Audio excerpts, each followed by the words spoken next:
Liftoff.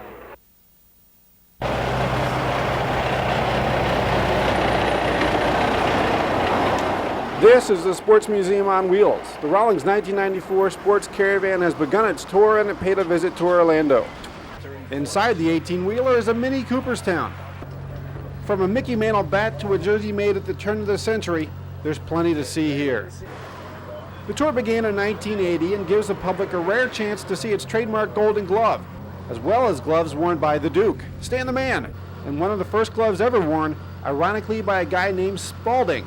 But as everybody knows, Rawlings doesn't only deal in baseball. There are some elements of their football and hoops history on display as well. The other part of the caravan is the workshop, and that's where Roy Conrad plays Batmaker to the stars. It's here Conrad demonstrates how he customizes bats for the big league's big sticks, and he takes pride in knowing that the game's top hitters rely on his superb craftsmanship. Times when I work with a player, he might have a blister on the heel of his hand, and it's because of a hump or a curve in the bat, and we can resolve that, and it makes him feel comfortable with the bat. And I like to feel that I've had a small part of his coming around and start getting the hits and getting out of his slump. Rawlings has been making equipment for 110 years, and their sports caravan serves as an educational timeline of this nation's athletic history. Gus Ramsey, 2 News Sports. If there's any excess sticking out, all I kind of do is tuck it back in the seam where the... Tonight at 8, live right here on Channel 2, the 65th Annual All-Star Game. And you know, in this day and age of parity, why has the American League been dominating the Midsummer Classic? In an exclusive slow day investigation, 2 News Sports has fabricated an amazing tale of intrigue. The American League has won 6 consecutive All-Star games. Coincidence or not? Not. The 2 News Sports investigators have uncovered a conspiracy. This field of dreams is soiled. Stowing our hidden camera in our sports bag, we began the investigation. This Tinkerfield employee recalls a secret meeting years ago that drastically changed the Midsummer Classic. Do you know anything about that? Yeah, but I don't want this on camera. Oh, about 6 years ago, the commissioner and George Steinbrenner came down and they held a meeting here. Right here at Tinkerfield? Right here, yeah. What did they talk about? I don't know. I haven't heard nothing. Interesting, interesting. Although witnesses have probably been silenced and documents have been shredded, who knows how far this conspiracy extended? We knew one man who would. A, we know there is a conspiracy, and B, it was hatched here in Orlando. Your comments on that? Well, the only way I'll comment on it is if my face or identity is just not included. I would demand a total blackout. All right. So I don't want anybody to know that I'm involved in it. All right, we will disguise your identity. Go ahead. Well, I remember vividly, it was 1988, and a secret meeting was held out in a little office that I had at Tinkerfield at that time. The room was lit by candlelight, and there was incense burning. I mean, it was a very dramatic moment. I'll never forget it. Having confirmed the meeting, we wanted to know more. We checked in with our downtown operative. What can you tell me about the American League conspiracy? I don't know nothing, dude. Look for George, the guy that collect tin cans. Now we had a solid lead, not to mention shiny shoes. We pounded the pavement in search of George. We're looking for a guy named George that used to collect tin cans at Tinkerfield years ago. No, sir. Haven't seen him? Finally, pay dirt. Our undercover camera confirmed the details. Who was in there? I believe Pat Williams was, and Gennady, the baseball commissioner at the time. And what'd you hear? I heard him over say a statement that the National League would never win another ball game as long as he's commissioner. Commissioner Gennady passed away 1 year after the alleged meeting. And yet the American League continues to win. Coincidence or not? I don't know. Food for thought. Issues to ponder. This has been a 2 News Sports special investigation. Should the National League win tonight, perhaps the conspiracy has ended. The Magic would have to trade someone like Dennis Scott or Scott Skiles to have any chance at all of signing Grant. As mentioned, Grant was kept away from the media today. Despite the Magic's secretive ways, 2 News Sports has Horace Grant standing by live for an exclusive interview. And Horace, first of all, I want to thank you for taking the time to talk to us. You bet, Mark. All right, Horace, if you would, first of all, sir, your impressions of Orlando. I don't do impressions. I just do rebounds. Okay, Horace, we understand the Bulls are offering you somewhere near $5 million a year. What does Orlando have that you want? What about the babe that does the 6 o'clock news? How about Andrea Cougier's telephone number? I'm sorry, Horace. She is happily married, but I'll talk to her. Finally, Horace, if you do get signed by the Magic, you'd have to beat out Jeff Turner, Gear Hammock, Anthony Avent. Are you worried about that? Can you do it? Yeah, right.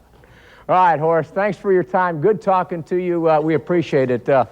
Horace Grant live, only here on Channel 2. For the next 6 days, New Smyrna Beach is the world capital of surfing. A who's who of big-time wave riders have come to town. Well, last year was fantastic. The city was very cooperative. They worked with us. The Chamber of Commerce worked with us. It couldn't have been better. Now, it's bigger this year.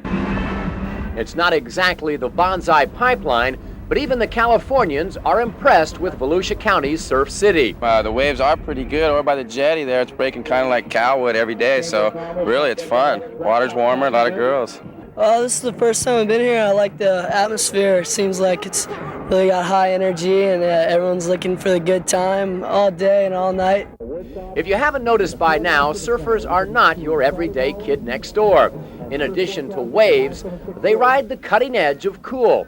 They look different, they dress different, and they even talk different. What's the first word that comes to your mind?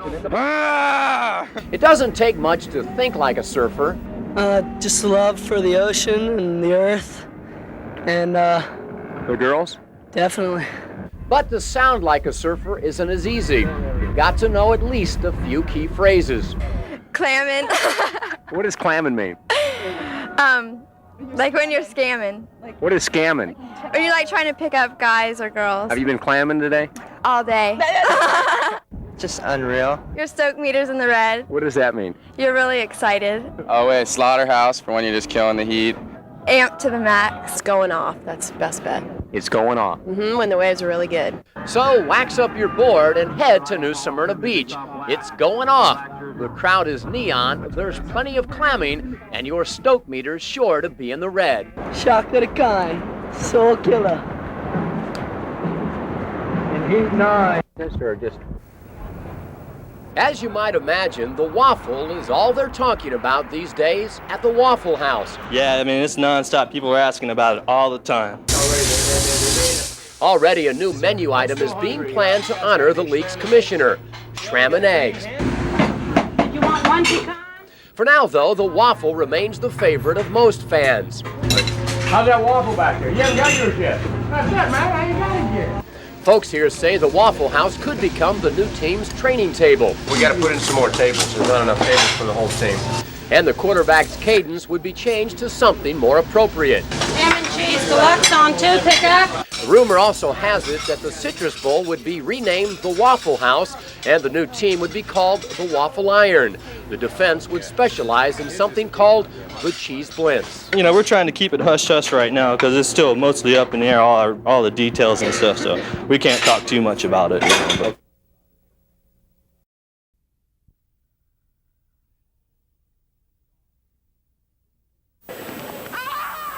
When you're young and impressionable, as the saying goes, image is everything.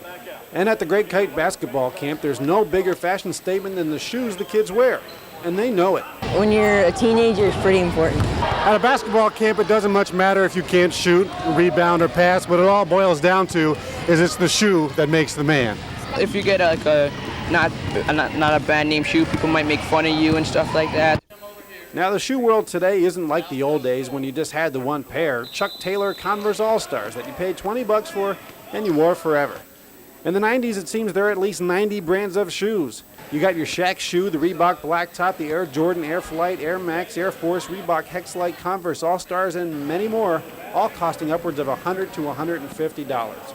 A fairly hefty price to pay, but some kids think the shoe does more than make them look good. And they think they're going to play good like the players. That's why they get the good shoes. As for the old Chuck Taylor... If you look back 150 million years ago, yeah, they were nice. Ouch, that hurts. Gus Ramsey, 2 News Sports.